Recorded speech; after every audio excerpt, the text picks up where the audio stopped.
Salut, bienvenue dans Qu'est-ce qui me saoule dans ma sauce? Ça faisait longtemps que je n'avais pas fait une capsule parce que cet été, j'ai pris une pause d'événements littéraires. J'étais comme tranquille. Mais là, ça recommence. Puis là, j'étais avec Rose Plourde. Bonjour, Rose. Allô? Rose, c'est une jeune auteure, auteur. Mais, écoute, elle est jeune, puis elle a déjà plein de livres. Puis elle a déjà plein de projets. Comme c'est une machine à écrire. Fait que, comment ça va? Ça va bien, toi? Ça va super bien. Je suis peut-être posé la question 2 fois. Là, on se retrouve dans un congrès aujourd'hui ensemble. Et puis, la semaine prochaine, le 2 novembre, on va être à Parisville. On vous en parle plus tard. Donc, là, tu vas nous parler de tes livres. Vas-y, c'est quoi ton dernier? Parce qu'il y en a 4, mais c'est son dernier, celui-là. Là. C'est mon petit bébé. C'est un dark romance qui s'appelle Lié par le sang. Pour ceux qui aiment les white shoes, vous allez en avoir pour votre argent. Les white shoes, c'est quoi ça? White shoes, dans le fond, c'est une romance où la protagoniste, au lieu de choisir entre une ou plusieurs personnes, en fait, entre 2 ou plusieurs personnes, ça va faire plus de sens, ne choisit pas. Ah, OK. Donc, c'est un peu, en fait, tout avoir, en fait. OK. Ce qui va un peu avec notre thème de multipotentiel. Oui, exactement. Parce qu'on est dans un congrès multipotentiel aujourd'hui. OK, oui, OK, mais je connaissais pas l'expression. Merci. Ouais. On apprend. Même les jeunes nous en apprennent. Malade. Fait que, puis là, ce livre-là, dans le fond, tu t'es inspiré de quoi pour l'écrire? Tu l'as écrit, c'était quoi l'idée qui t'est popée pour dire, hey, je vais écrire là-dessus? En fait, moi, normalement, je suis vraiment plus dans le policier. Mm-hmm. Mais ce qui se passe, c'est que je lis beaucoup de dark romance. Je lis pas vraiment de policier. J'en lisais avant, mais là, je suis vraiment tombée dans un mood de dark romance. Puis je me suis dit, je pense que quand on est auteur, il faut diversifier notre écriture. Il faut apprendre à écrire de tout pour s'améliorer. Donc, je me suis dit, let's go, on essaie un dark romance, puis on travaille dessus. Puis, est-ce que tu t'es mis à lire du dark romance pour ou à écouter des séries dark romance? J'en lisais déjà vraiment beaucoup. En fait, c'était vraiment déjà ma part de lecture. C'est juste du dark romance. C'était ça, c'est la série policière que c'était moins ton style de lecture. Oui, c'est ça. C'est mon style d'écriture pour je ne sais quelle raison, mais pas de lecture. J'en lis un peu, mais pas tant que ça. OK. Hey, non, mais c'est super parce que c'est vrai que les auteurs, on a tendance à toujours être dans le même créneau, puis c'est le fun de pouvoir sortir des sentiers battus. Mais écoute, merci pour ce livre-là. Je vais le tenir, puis tu vas pouvoir nous parler de tes autres livres. Fait que lui, ici, je vous dis plus tard où qu'on peut les retrouver. Avant de parler de ma série principale, on va finir par la série principale. Oui. J'ai mon recueil Halloween et Noël que j'ai organisé. Parce que c'est quand même dans le thème, on est dans Halloween bientôt. Oui, puis Noël, pas longtemps après. Oui, c'est ça. Fait qu'on est deux auteurs masculins qui ont écrit des histoires de Noël et d'Halloween. Donc, 2 histoires de Noël, 2 histoires d'Halloween pour enfants, autour de 12 ans, parce que bien sûr, les histoires d'Halloween, des fois, ça peut faire peur, ça fait faire des cauchemars. Mais celle-là, ce qui est intéressant, c'est que c'est vraiment un miroir au niveau de la couverture. Donc, on a le démon qui regarde le Père Noël, on a le Père Noël qui regarde le démon. Les détails sont vraiment... J'adore ça. Tu sais, le plus, c'est que je l'avais vu ton livre, mais j'avais pas vu vraiment, tu sais, le complet. Le design complet, oui. C'est vraiment malade. Oui. OK. Est-ce que c'est toi qui as fait le design? Non, c'est Lia Sartre. OK, oui, je le connais. Oui, OK. Vraiment du talent. Fait que dans le fond, toi, tu as écrit 2 nouvelles? Une nouvelle. J'ai Pascal Laff qui en a écrit une autre. OK. On a Kane Fournier qui en a écrit une autre et Graham... Violet. Oui. C'est tous des visages que j'ai rencontrés. Ils sont pas embarqués dans ma soul encore. Ça n'a pas donné. Fait que dans le fond, ça, c'est pour enfants, donc ça fera pas peur, là. Les gens, là, des fois, ils voient Halloween, Noël, on sait que des fois, on aime ça, les du dark, mais lui, les enfants peuvent le lire. C'est ça que tu me disais, là. Ben oui, mais c'est sûr que ça dépend. Si on a un enfant qui est très porté à faire des cauchemars. Non, on ne fait pas lire. Peut-être pas une bonne idée, à part la partie Noël qui est très la vie, là. Mais... OK, bon, parfait. Moi, mon gars, il est très horreur, là, puis c'est moi qui ai peur. Je suis une chochotte, je le dis. C'est tout. J'ai écouté les frissons encore, puis je frissonnais, hein, c'est ça. OK! Fait que, merci, Rose. Et puis, là, on arrive avec ton premier livre, ta première série. Donc, ma série officielle, c'est Policier de nos 2 mondes. Donc, on est dans un monde fantastique, en fait, humain et fantastique qui collaborent ensemble. Puis là, on va avoir l'enquêtrice qui est Rebecca, qui est une vampire, et mon enquêteur, l'agent Peterson, qui est lui humain. Donc, les deux travaillent dans le même commissariat. Puis, dépendant le meurtre, le mystère à résoudre, ça va être l'un ou l'autre qui va aller sur la scène. Donc, c'est sûr que si c'est un loup-garou qui tranche la gorge de quelqu'un, on veut pas un humain, on veut pas créer le brouhaha au niveau humain. Donc, on envoie Rebecca. Puis ici, on a quelque chose d'un peu plus gore, un peu plus dans le style d'un puzzle, une enquête qui est difficile à résoudre. On va avec l'agent Peterson. Donc, on a vraiment tout ce qui est vampire, loup-garou, zombie qui cohabite avec l'humain. OK.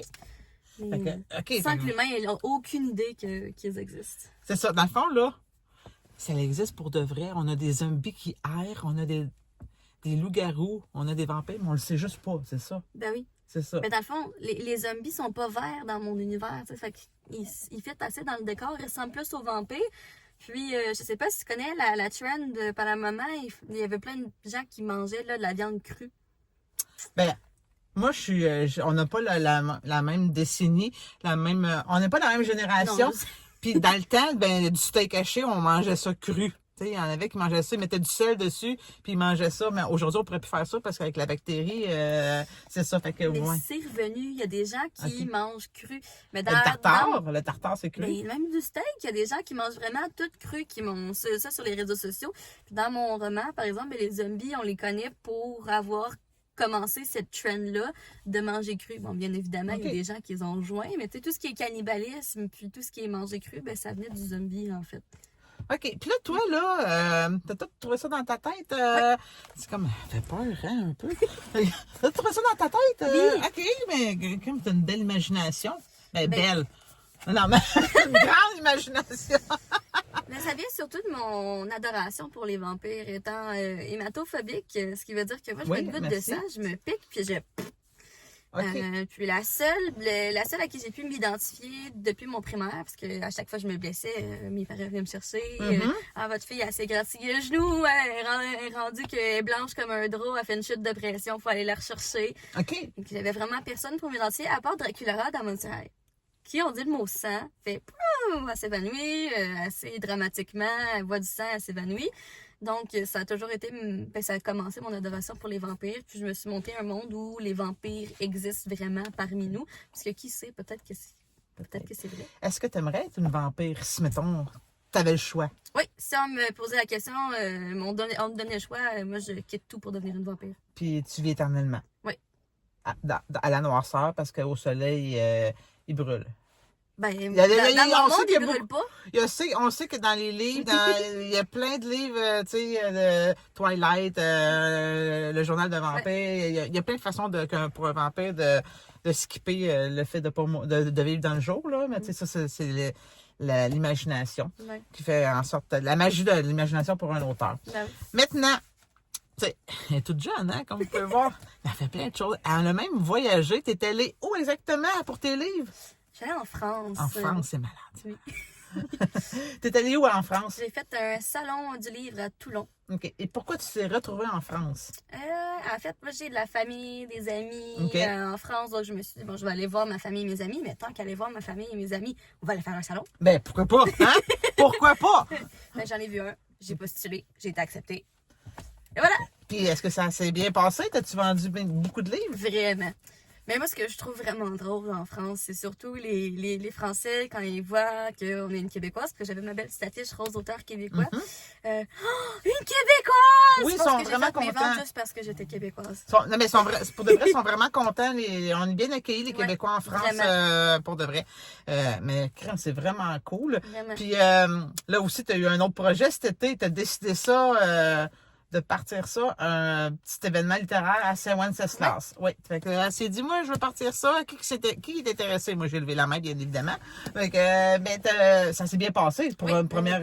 Ben, vraiment, j'ai quelqu'un qui m'a dit qu'il a vendu pour plus de 300$ dans la journée. C'est super, ça. Fait que, oui, ben, j'ai été étonnamment surprise. Oui, puis on a eu une belle journée. Oui, c'est ça, comme toutes les planètes étaient alignées. Voilà. Oui, puis c'était beau aussi, là, tu sais, c'était en face de l'église, c'était un petit parc, il y avait un petit chansonnier, super, un petit food truck.